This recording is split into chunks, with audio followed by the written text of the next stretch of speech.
बहुत सी हीरोइन ऐसी हैं, बहुत सी हैं जो कट टू कट काम लेती हैं। किसी के साथ रिलेशनशिप में रह के बहुत से लोगों ने बहुत काम किया है, बहुत नाम बना लिया है, बहुत शोज़ किए हैं साथ में, लेकिन मेरा मोटिव ये था ही नहीं कि मुझे बहुत सारा काम मिलना चाहिए। अगर ऐसा होता तो बैक टू बैक मेरी कम से कम 1000 फिल्में आती, हर महीने हम एक फ़िल्म करते। मेरा ये नहीं था, मेरा था उस आदमी को संवारना, उस आदमी की उसको खिलाना, उसका केयर करना। मेरी ज़िंदगी यहाँ तक थी, मैंने कभी सोचा ही नहीं उससे, उस लिमिट के बाहर मैं कभी नहीं गई। कट टू वो साइन करती हूँ और फिर पटना होली के टाइम हम लोग पहुँचते हैं और पता चलता है कि 2 दिन बाद शादी है। मुझसे बोला जाता है कि मेरी शादी है, आज तक मेरा शॉपिंग, मेरे कपड़े, सारा कुछ तुम ही खरीदती रही हो, तो ये जाके खरीद दो, तो शादी की शॉपिंग भी तुम कर दो।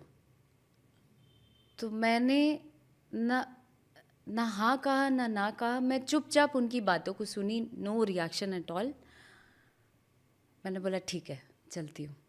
गई जाके पटना में। अब चूँकि उनको बहुत बड़ा शौक़ था कि वो उजागर करें कि हमारा रिलेशनशिप रहा था, हमारा रिलेशनशिप था, ये उनको उजागर करना था। तो मंच मंच पे जितना बोला, मेरी बंदी है जी, मतलब मेरी बंदी मेरी है बंदी है, जी।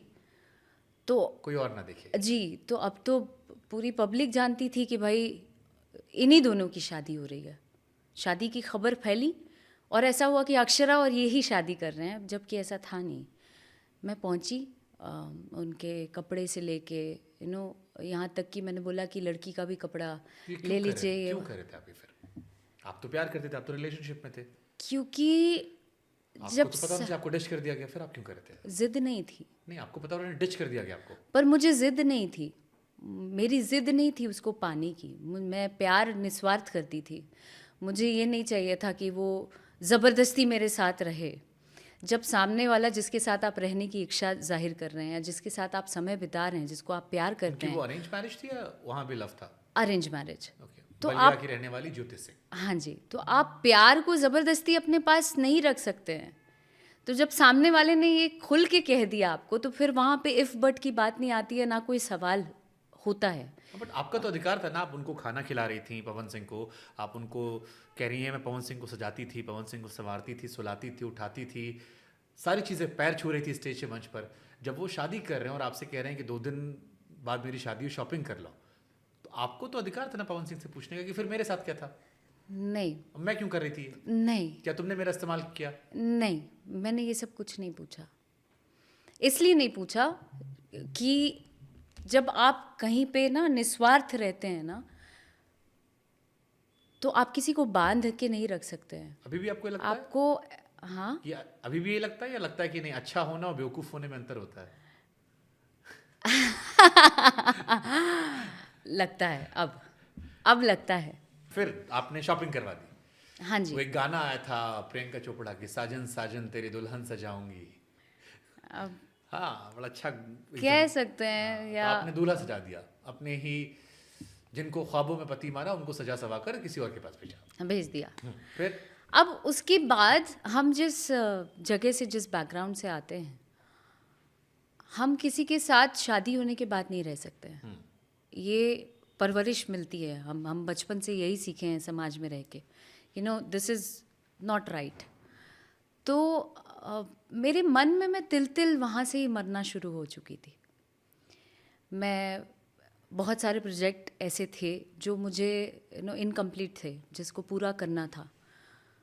शादी करने के आने के बाद मैं नींद की दवाइयाँ लेने लगी, मैं शादी डिप्रेशन में गए में थे आप? जाने लगी। नहीं, मैं बंद थी एक कमरे में। मुझे चंद दोस्तों ने मिलकर मुझे बंद किया हुआ था। और मॉम डैड को पता लग गया था? नहीं पता था, वाया अभी भी? वाया बाद में पता चला, उनको उड़ते उड़ते खबर आई कि शादी होने वाली है। और तो शादी जब होने वाली थी तब पता लगा कि हाँ भाई, ऐसा मामला आगे बढ़ गया था। बट हमारी कोई बातचीत नहीं। ये बाद में मुझे पता चला कि पापा ने बोला हुआ था मम्मी को कि इससे बात नहीं करना है उसको। इस टॉपिक पे? हाँ, इस टॉपिक पे बात नहीं करना है उसको, इस जोन में अभी अकेले छोड़ दो। उसको बिल्कुल नहीं छेड़ना है। ये मुझे बाद में पता चला जब मैं घर आई। अब मुझे ऐसा था कि नेक्स्ट डे शादी के नेक्स्ट डे शो कोलकाता में, और मेरे पास अभी भी प्रूफ के तौर पर सारी चीज़ें, अभी भी लोग उंगली उठाते हैं लेकिन वो सारा प्रमाण मेरे पास है, क्योंकि मैं लड़की हूँ ना, लड़कियों को जलील करने में एक सेकंड भी नहीं लगता। तो वो प्रमाण रखना भी बहुत ज़रूरी है, जहाँ पर चीज़ें बिगड़ें तो आप दिखा पाएँ क्या। एक सवाल पूछे ईमानदारी से, हाँ हाँ, do you still love Pawan Singh? Not at all. आप नाम ले रहे हो, मेरे नज़र के सामने उसका चेहरा भी नहीं आ रहा है। ओके।